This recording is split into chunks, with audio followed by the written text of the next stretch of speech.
Audacity, shit.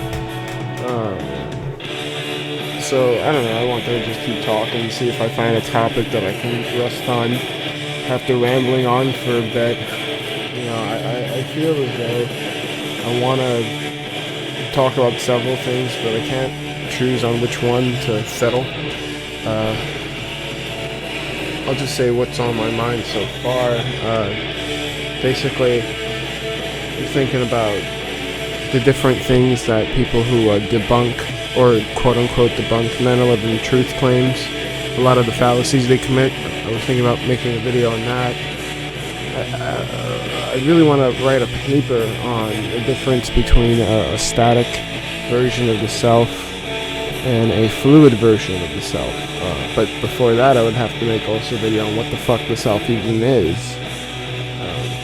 I also been thinking about making a video on the relationship between karma and liberty, and how liberty is also itself an axiom. It's not something you arrive at in a deductive way. There's no general rule that's going to tell you liberty and a libertarian ideal for politics and economics and social order is nothing's going to deduce that to you. Nothing's going to tell you that. That's a choice you're going to have to make.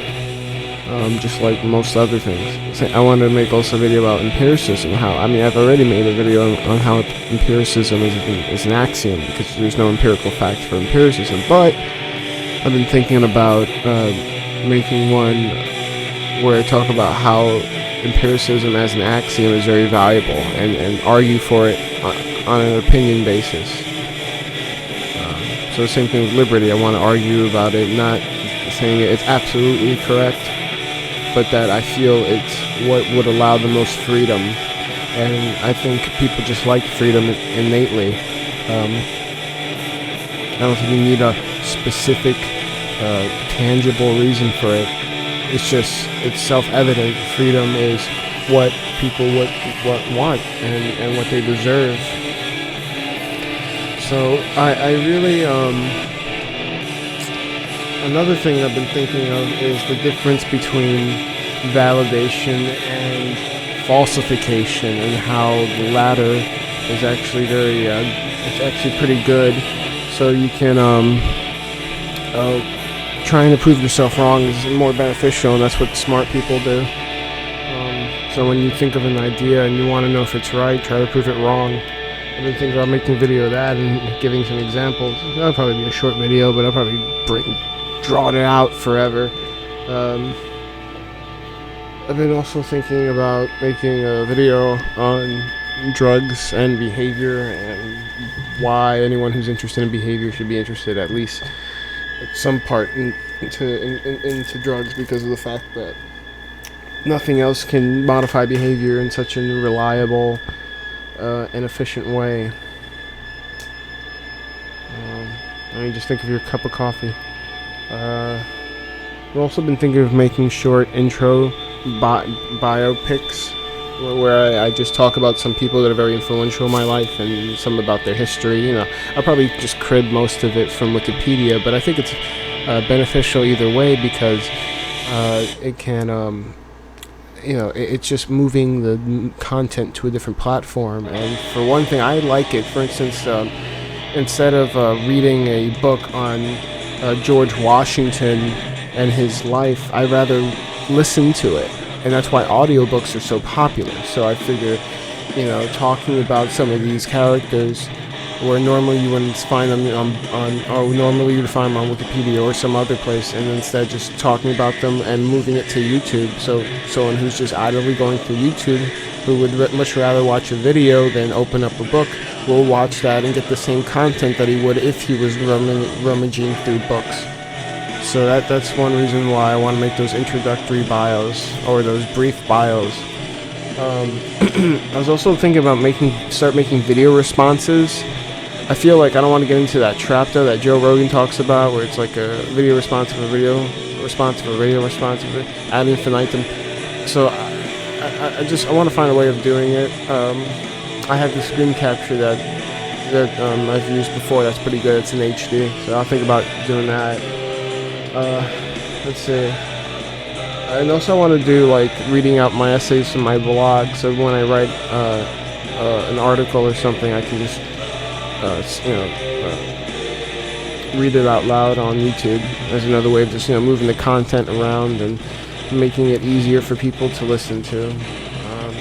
Another thing that has also been on my mind is I guess I'm just talking about general things about this channel. Another thing that I've been keeping in mind is the like what about the music? I like my music. Usually I don't play music that has vocals as you hear here, but I really like them. Like for instance, Intronaut is probably my third or fourth or fifth favorite band. So I feel like a lot of music I listen to is instrumental and it creates more depth.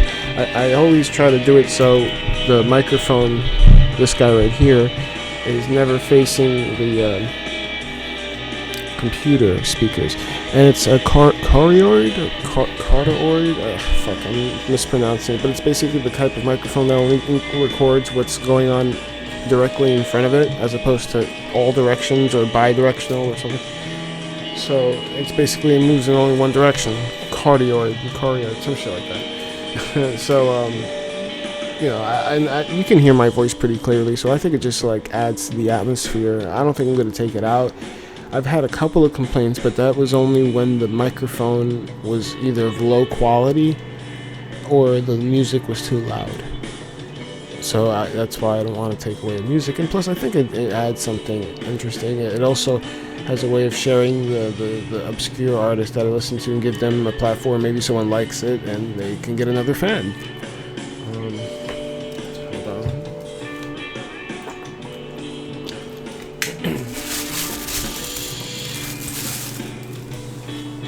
I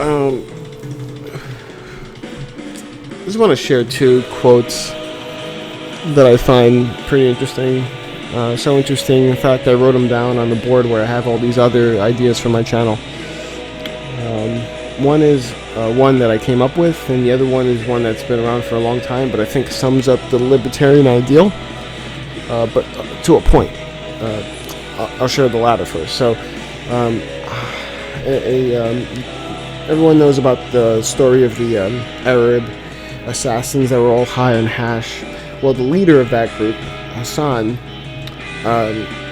on his deathbed was recorded saying, "Nothing is true, everything is permitted." Or maybe that was actually a novel.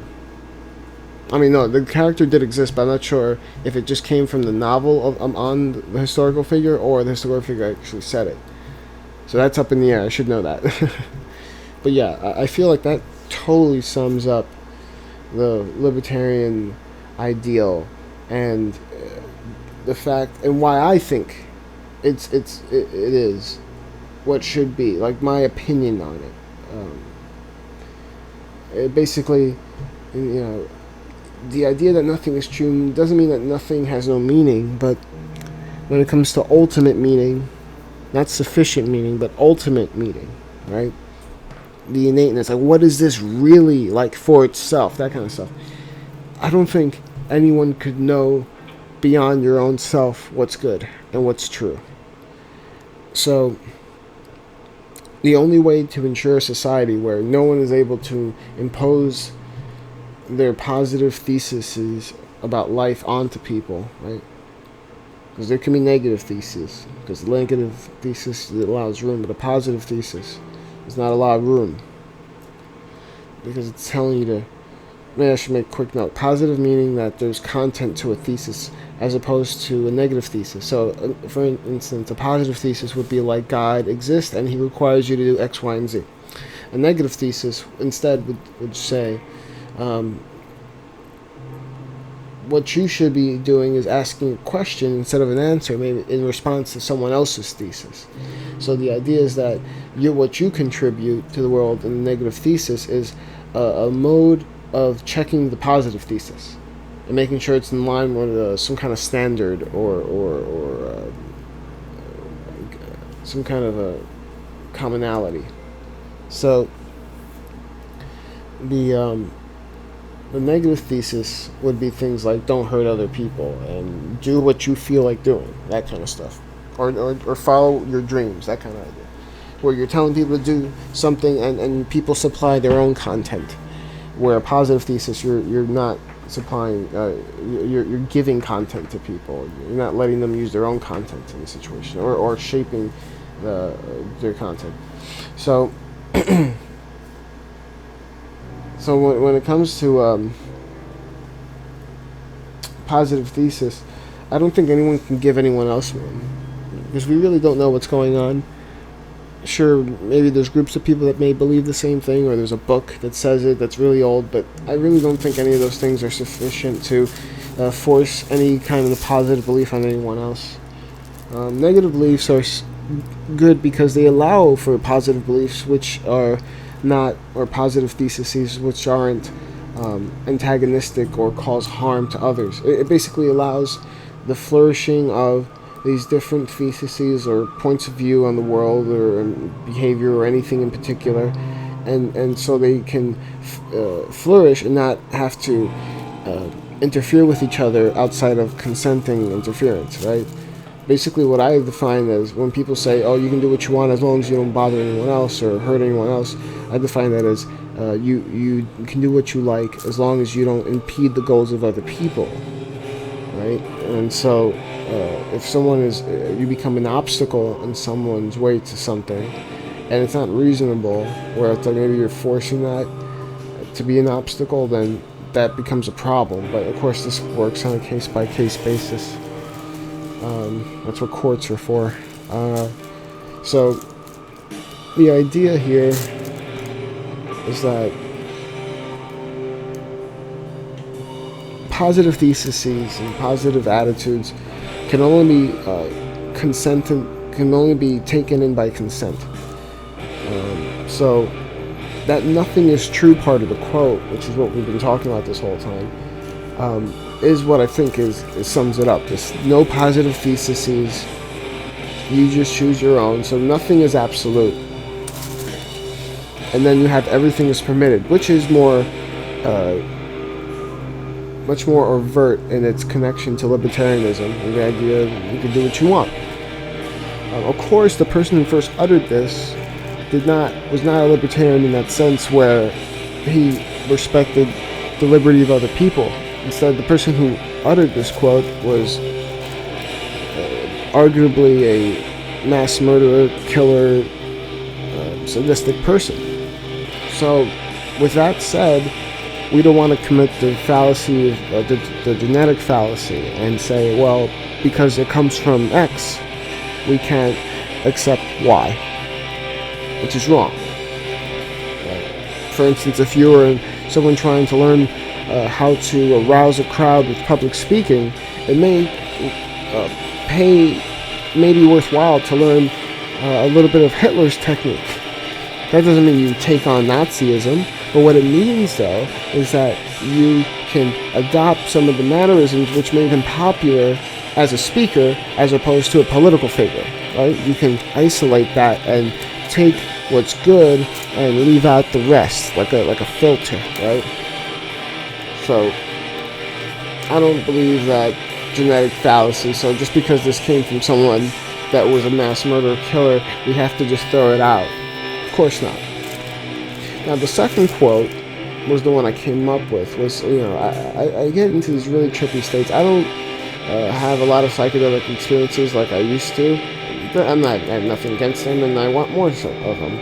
But I find since then probably the trippiest moments I've been having have been right before waking up in the morning, or maybe before going to sleep. I think the neuroscientists or the sleep researchers call it like the theta brainwave state, like about 3 to 6 hertz or something.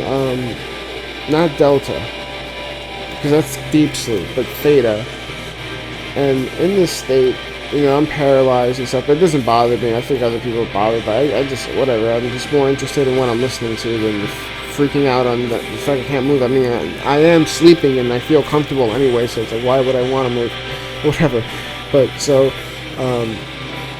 in these states, I experience like profound, like edification of some kind of voice, or it could be my own voice, but I'm saying something just profound, or what seems profound. The same thing happens if I'm listening, let's say, to a podcast and I fall asleep while listening to it. In that state, I'll listen to what they're saying and it'll become so profound, like almost like they're speaking such a clear and pertinent truth that it just grabs my soul, and it presents itself like, I am truth. This is real. This is the most real thing that you have been experiencing in a long time. And so that is so fucking wild, because it's just like tripping, where it's like you're not looking at something that's particularly profound, and then you take some acid or something. Next thing you know, it's like the meaning of the universe is inscribed in the wall that you've been staring at for 2 hours.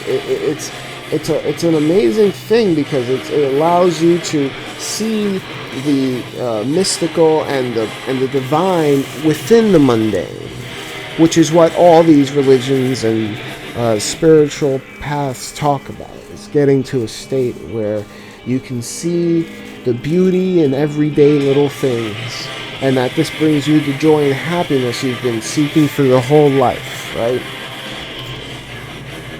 Go psychedelics. So, one thing I heard in this state was, silence is the loudest sound in the universe. Now, at first that sounds completely contradictory, and it is on a certain level. But if we take it to a metaphorical level, mythic level even, what we see is that silence being like the default of the universe, like if you go out in space, you're not going to hear anything. Silence is what holds and allows every other sound. And that, in essence, when you're left with silence, that quietness is, although it's not pounding your eardrums, the stillness is so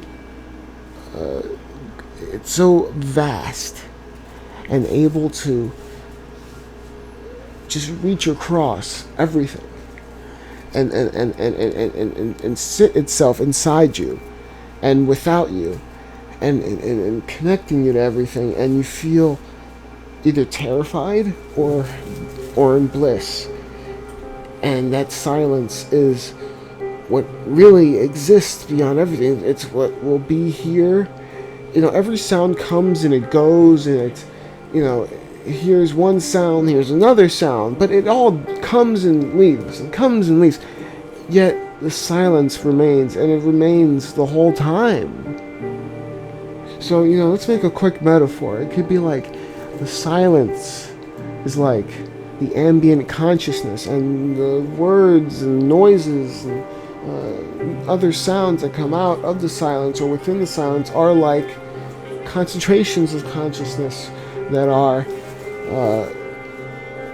like personalities. And then these sounds go away and they dissolve back into the ether.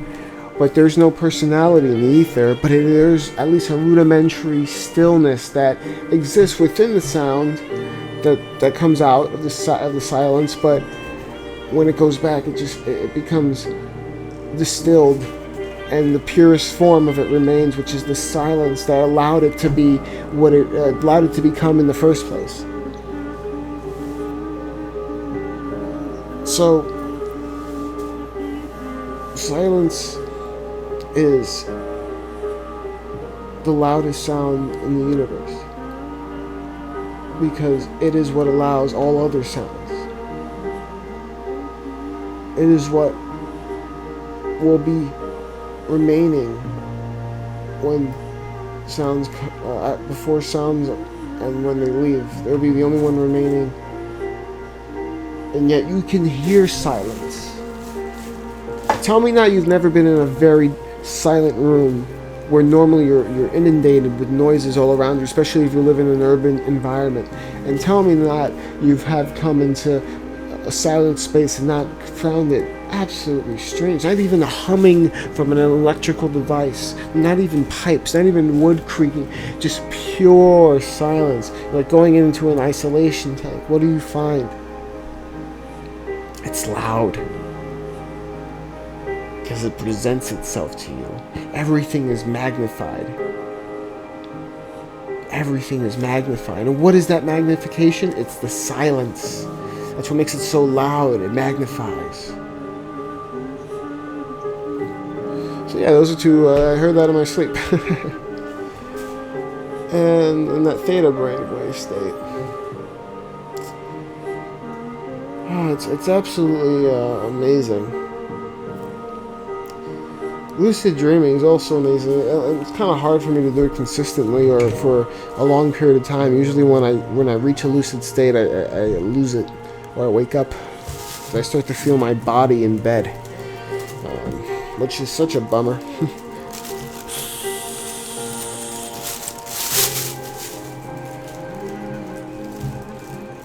So, I mean, I guess this video would be about just like where my channel is going and what, so I guess we'll talk about where my channel is going and what is my channel about. Like, so, I considered this YouTube channel to be an extension of my blog on Blogger, which itself is like a think-along blog where I just share my thoughts about events or phenomenon with people and just see what they have to say about it, and hopefully contribute something valuable that I think may be valuable, like a valuable idea, or just to hear other people call me an idiot. Like, all that stuff I find, well, at least if it's constructive criticism, I find it to be beneficial.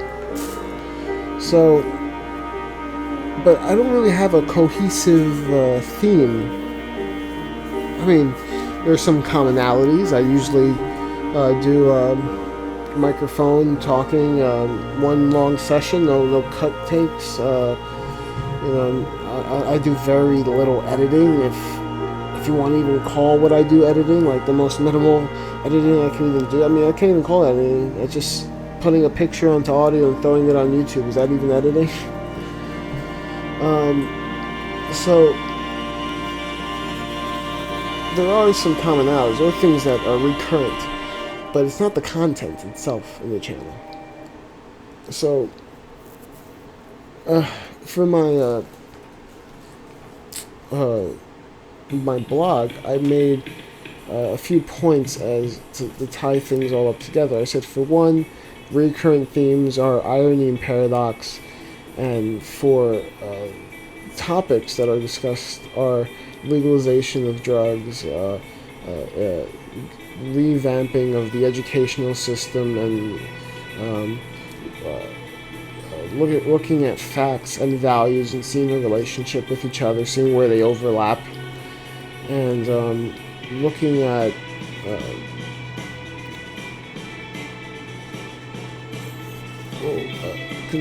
I think it's reconsidering I'm sorry, that just like left my mind. Okay, so let me just do the three real quick again.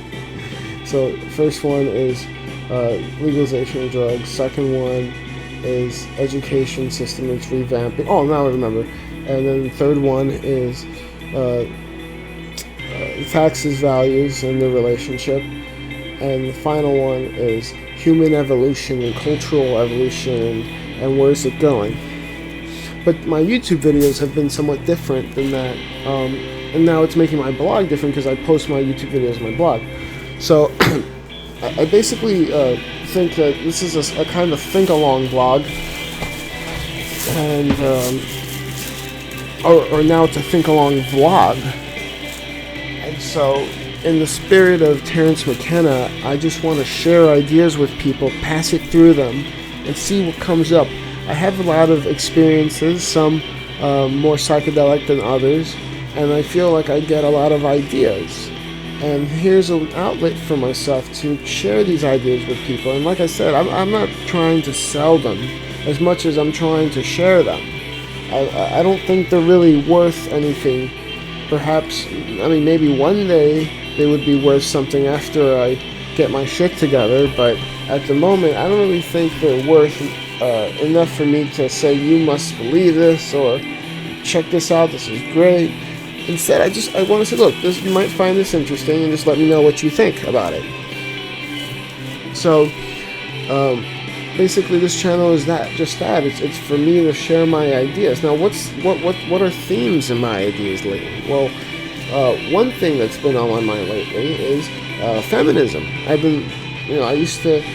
I don't think I've really considered myself a feminist, but I did buy the whole rigmarole when it comes to the ideology behind it, and the idea of patriarchy, and that men are oppressing women, and the fact that I'm attracted to big asses and nice tits means I'm an asshole, and this is just an evil part of me, and I gotta learn to quench that. So all that stuff really, I took it in, and then eventually it just doesn't work. And then I found people on the internet because of Bill Burr, because I saw there's a such thing as men's rights, and there's a whole group of people that criticize feminism. Now, I'm not saying I'm an MRA or anything. I'm not, because I never do anything for men's rights, but I am sympathetic towards it. I'm neither a MGTOW. I like women. I want to kind of be around women, and if I find a woman or a girl that I like, I'm going to a girl. What am I saying? A woman that I like, then I'm gonna want to be with her. So I actually like women, but I don't like feminism, and feminism and women are not the same. So stop that shit.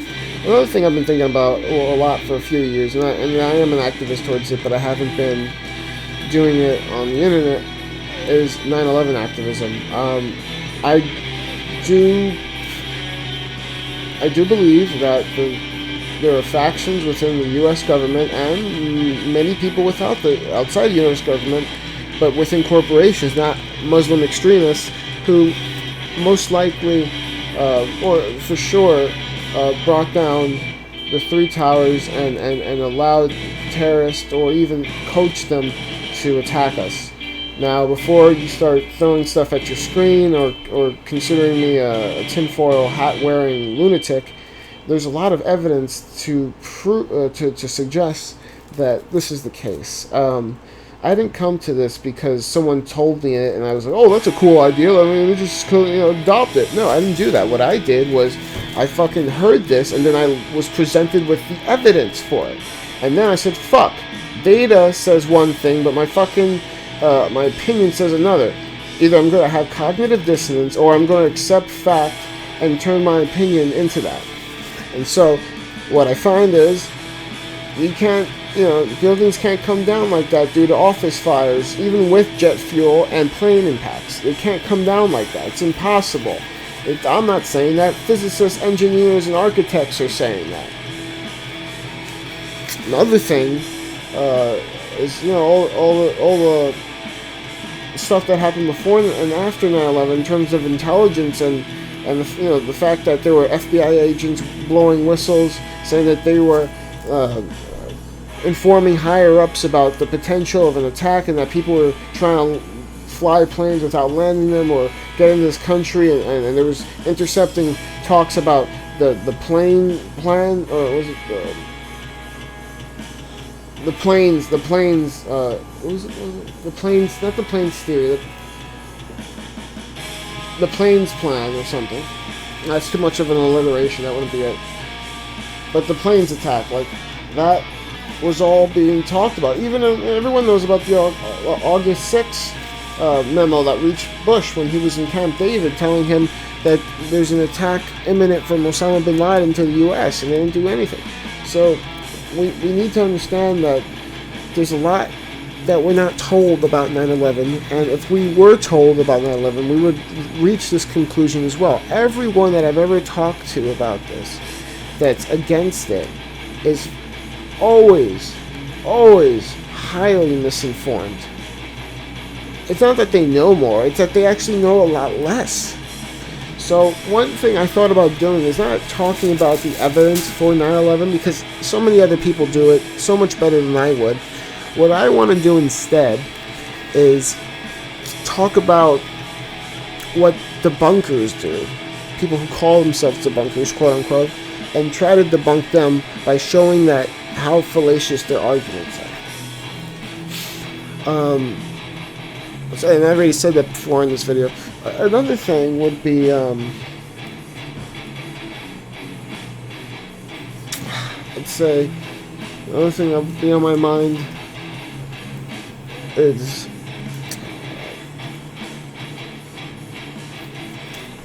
well, I mean, I basically said all this stuff before, and then we're reaching half an hour here.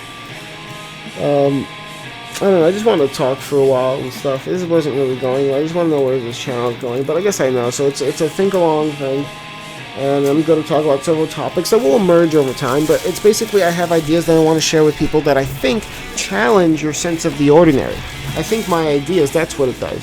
These ideas are unconventional, and they're counterintuitive for most people. So when you hear these ideas, it's going to either push you to one or the other side. So that's what this channel is about. It's about sharing ideas which challenge your sense of the ordinary. Fuck, and guess what? That's what I wrote on my blog. Oh, what do you fucking know? Things come full circle, don't they? Oh man, I don't even know if I'm gonna post this. You know? This is me rambling, basically. It makes no fucking sense. Maybe if someone likes the music, they'll like it, but whatever. So I'm just gonna cut it here. I'm not gonna keep doing this. This channel is a think-along blog. A think-along blog that challenges your sense of the ordinary. Come, get polarized. Come to my channel and get polarized. Yeah.